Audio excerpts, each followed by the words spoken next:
Дос шундай моментте билинет. Урматтуу кыргыз элим, урматтуу момунсумандар, берешен агаларыбыз, биз дагы сиздер менен кайрылуу менен чыгып аталы жигиттер. Соопту эле өзүм эле ала бербей, сиздер менен тең бөлүшөйүн деп атам. Акыретке баардыгыбызга канча эксаң, канча зекет берсек, шунча өзүбүзгө пайда болот жигиттер.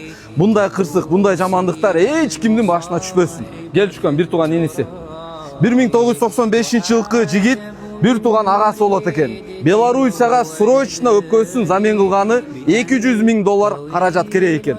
Укам, кыргыз элибизден бир суранарың барбы сен деле? Кайдыгер Карабай $200,000 bir семья үчүн орсум болушу мүмкүн.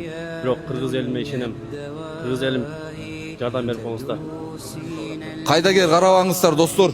Мына жакын достору колуна кол болуп, путуна пут болуп, ушундай сыноо маалында жардамда турат жигиттер. Андыктан биз деле кайдыгер карабай, колубуздан келишиче бир жардамыбыз берип коелу тугандар. Мен өзүм бисмилла деп качынды ачып коеюн ка, $100 ушул.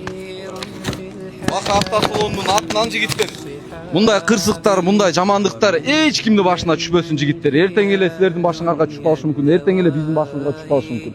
Аллах кадыр, Аллах сынооду берет, Аллах шыпаны берет. Кайдыгер карабай бир репост кылып, бир колдо көрсөтүп койгула. Ассаламу алейкум. Ассаламу алейкум кыргыз элим. Кайдыгер карабаңыздар. Менин атым Замир, 31 жаштамын.